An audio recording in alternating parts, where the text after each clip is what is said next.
Hello everyone, I'm Maria and this is Pictus channel, probably the first YouTube channel where drawing meets history. Today we're going to talk about Italic helmets. In this video we will discuss the helmets of the Villanovan culture and other Italic tribes such as Equi, Hernicans and Polski. In the upcoming videos we will cover two types of Samnite helmets, Samno-Attic and Apollo-Corinthian, Etruscan helmets, Negao type and Montefortino type, as well as some examples used by Celts, and then we will finally move to the helmets used by Roman legionaries. As always, I will do my best in visualizing material by using some hand-drawn maps and illustrations and do some watercolor paintings as we go along with explanations. In the previous video, I talked about importance of examining Greek and Italic helmets before moving on to Roman ones. The helmets used by Samnites show clear influence from Greek models, and the helmets used by Romans borrowed features from Celtic ones, and at the same time the Celtic helmets adopted elements from Samnite helmets, and Romans sometimes used Greek model as well. So, for a more complete picture, it's worth watching this video about Greek helmets. However, I want to draw your attention to the fact that presenting all this as a simple chain or a simple sequential like ancient Greek, Italic, Celtic, Roman isn't quite accurate, because all of this existed to a certain extent at the same time. My use of term Italic might not be entirely correct everywhere, but I will often use it just for the brevity, just to denote something related to the people inhabiting the Apennine Peninsula, Etruscans, Umbrians, Samnites, and others. The sources of information will be in the video description, and this, by the way, answers the question of how I know all this.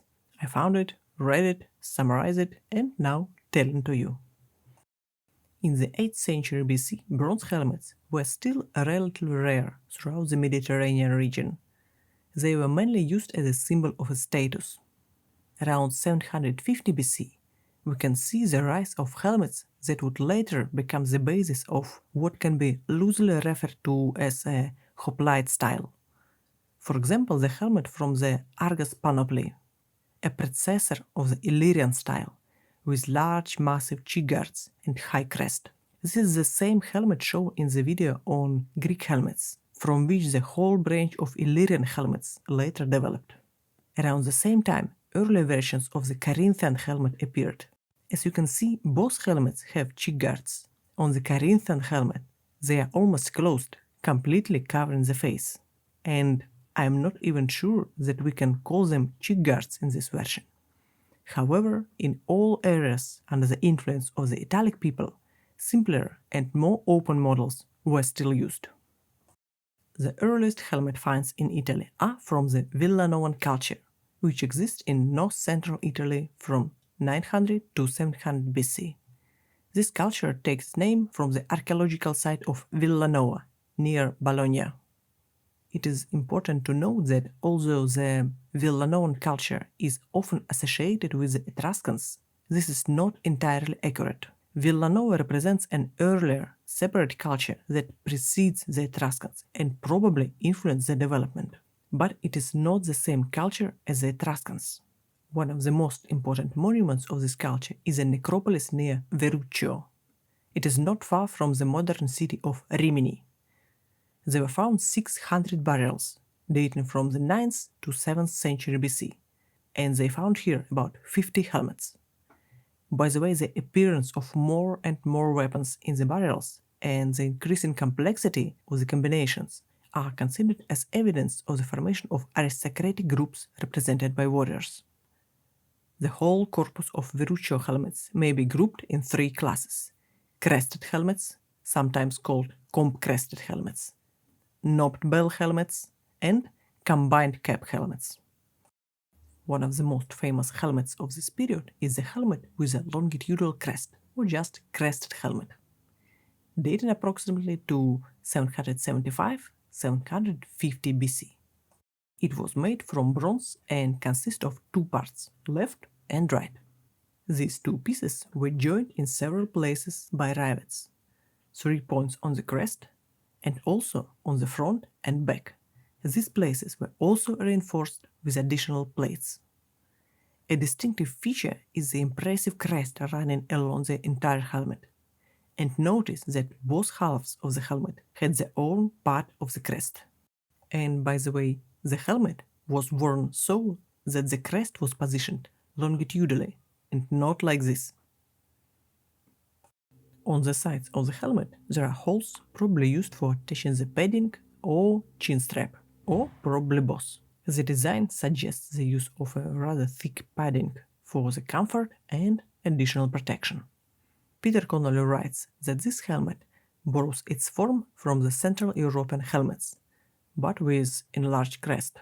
Similar helmets are also found in Etruscan burials, and this is a helmet from the Vulci, the Etruscan territory. So don't be surprised that helmets of this design are also called Etruscan or Proto-Etruscan, or sometimes even Etruscan Villanovan. However, it's Verruccio where the large numbers of finds have been made. So it is assumed that this type of helmet originates from the Verruccio region.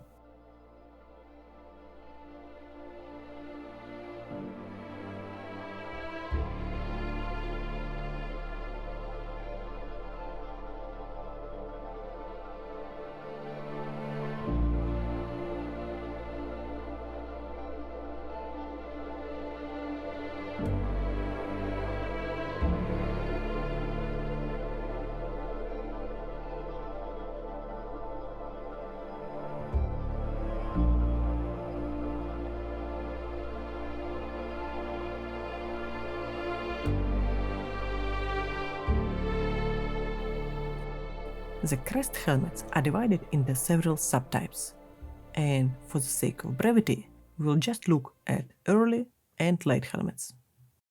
Here is an example of an early helmet. It is a low, broad hemispherical helmet with a small triangular crest. It was made from two sheets of bronze. It's interesting to note that the thickness of the bronze sheet was maintained very precisely at all points of the helmet's dome. In such examples, it was within these numbers, and the weight of the helmet was about 1.2 kilos.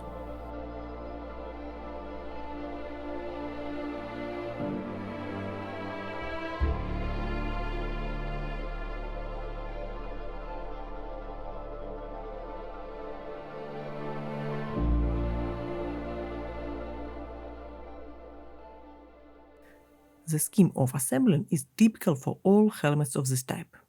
Two halves of the helmet were joined by three rivets on the crest.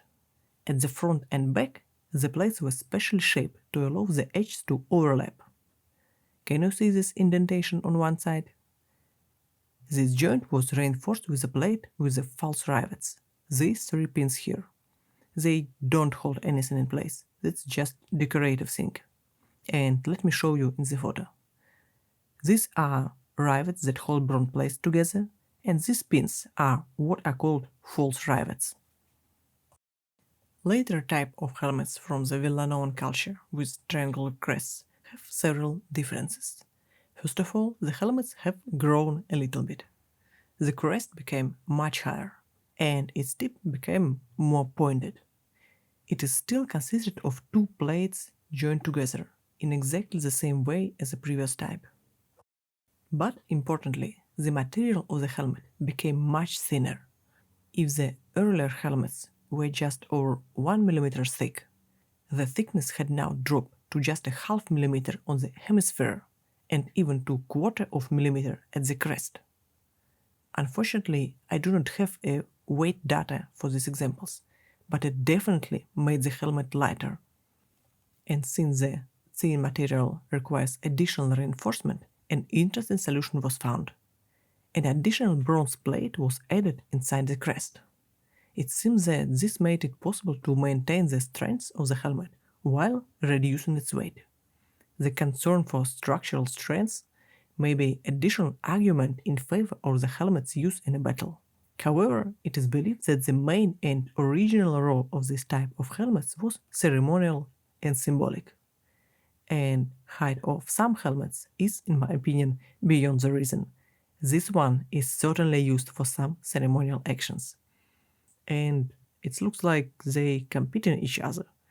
By the way, this reminds me the video Dueling Heads by Key and Peele. This type of helmet was also found in some burials in Verruccio. It's sometimes called Novillara type, named after the place where one of the specimens was found. This type of helmet was widespread on both sides of the Adriatic. However, it probably originated in the region of Verruccio, given the large number of finds in this well-known site, a number that has no comparison elsewhere.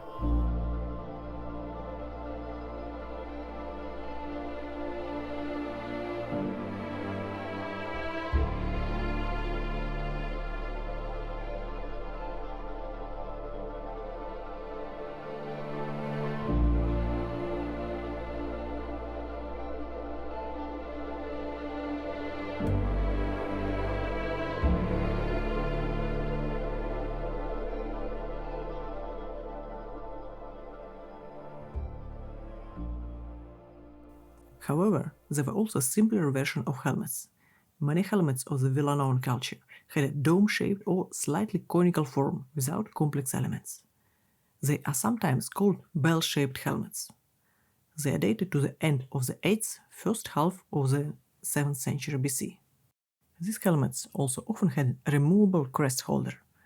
Such simple helmets were probably more common among ordinary warriors, while more complex and richly decorated versions could belong to military leaders or be used for ceremonial purposes. It is assumed that similar helmets, both simple and more complex versions, could have been used by Romulus and his warriors, if you consider the context of the early Roman history. Finally, the third class is represented by composite helmets. Similar examples have been found in northern Etruria, the River Po Valley, Adriatic region, and beyond the Alps. Initially, they had a base of organic material. I couldn't find out exactly what this organic base was. But Peter Connolly book says that the base of the helmet was made out of twigs, like a wicker basket. This frame was covered on the outside with either bronze plates or small bronze discs. I can assume that there was a liner inside, like any other helmet, and they were probably used by the warriors of lower ranks. As you can see, the helmets of this period, except for the dome-shaped ones that resemble the pilots, are quite original. There are no Greek influence. The Orientalization begins a little later. However, not all regions of Italy would be affected. Now let's move a few hundred years ahead and take a look at the helmets of the tribes that live next to Rome. At the beginning of the 5th century BC, Rome faced a serious threat from the mountain tribes of central Italy, especially from the Equi and Volsci. These tribes were part of a larger group of warlike people inhabiting the valleys of the Apennines, which extend from the Alps in the north to the southern tip of the Apennine Peninsula. They are usually grouped together under the name of Osci. These people were known for their warlike nature and often served as allies in Etruscan armies. Some of the most famous tribes of the region were Equi, lived in the mountainous areas east of Rome; Volsci, lived in the southern part of Latium; Sabines, lived in the central part of Apennines; and Samnites. They occupied a large area in the southern part of central Italy. As for the helmets used by these tribes, here we could see local traditions and influence of nearby cultures, particularly the Etruscans. For example, the statue from Capestrano represents a warrior wearing a helmet with a crest and abnormally wide brims. This is local exclusive. Let's take a closer look at the types of the helmets used by these tribes. All of them can be classified as pot helmets. To varying degrees, they all look like a kind of a hat with a brim. It's believed that these helmets were not inherited from the well-known culture helmets used in Italy earlier. Similar helmets could be found in the Czech Republic, Slovakia, and Austria. And the center of the distribution was most probably in the northern Serbia. The earliest helmet of this type looked like this: a round hat with small turned-up brims and round knobs riveted to the sides, and on the top there was a hold for the crest. At the front and the back, there were also attachment points for the crest, and this is a characteristic feature of many ancient helmets. As I understand it, this was to prevent crest from turning on its axis if only the central attachment point was left. This type was common in central Italy. Sometimes these pot helmets could be made of several parts. This helmet was made up of 4 pieces riveted together. Here, one part completely encircles the head, while the dome of the helmet is made up of 3 parts. Similar to earlier examples, it also had a crest holder at the top and additional attachments in the front and the back. It was common in the northern Italy, on the east coast of Apennines and in the Balkans. It is probably the one depicted on several figures from the Certosa Sibylla. Another type of helmet used in Italy had giant brims compared to the other type of helmets. And if you think that it doesn't look very antique, don't forget that it also had a crest. The brims and the helmet are very similar to those on the helmet in the Capistrano statue. It was found in a necropolis on the eastern side of the Apennines and shows a Highland warrior wearing a brimmed helmet. However, the size of the brims is probably an artistic exaggeration. A distinctive feature of this helmet is not only the brims, but also the presence of a clearly defined indentation designed for the crest, which could have been borrowed from the Illyrian type helmet. And let me remind you that the Illyrian type looks like this. I hope you will agree that there is a similarity in the way the crest is attached, and such indentation is a very characteristic feature of the helmets found in Balkans. This helmet is known as a Cannae helmet, because 2 of its type were found at the site of the Battle of Cannae, where Hannibal defeated the Romans. For a long time, the 2 helmets in the British Museum were thought to be from this battle, and were used to identify and date other examples. Fortunately, a beautifully preserved example of such helmet was discovered in the tomb at Campovallano, which allowed these helmets to be dated to the end of the 6th century BC. 10 such helmets are known. Unfortunately, half of them are of unknown origin, but it seems the distribution area is probably limited to the Adriatic coast between Ancona and Bari. They are all characterized by the presence of an inset channel for the crest, and clearly pronounced narrowing in the lower part. Sometimes it could be called waist or neck regarding helmets, as in the Negao type. Also, it has 2 semicircular knobs on either side. And this is transitional time between pot helmets and the Negao type helmet. It was widespread throughout the northern Adriatic and in the Po River Valley. Obviously, it belongs to the same group as a Negao type. However, it is usually significantly wider in the upper part, and we will talk about the Negao type a bit later, when we get to the Etruscans. The Certosa Sibylla shows another type of helmet, made up of round bronze discs. This is probably the helmet we were talking about when we mentioned the Villanoan culture. The last type and the least common has conical shape. It wasn't as common and obviously is less effective than the wider brimmed helmets, but we've got a few examples.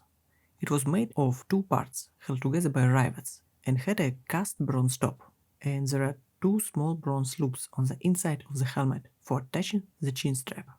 Overall, for pot-shaped helmets, there is a tendency towards narrowing the helmet and elongating its height. I found it curious that they lack cheek guards, and that is in contrast to the helmets of the Samnites, which we will discuss in the next video.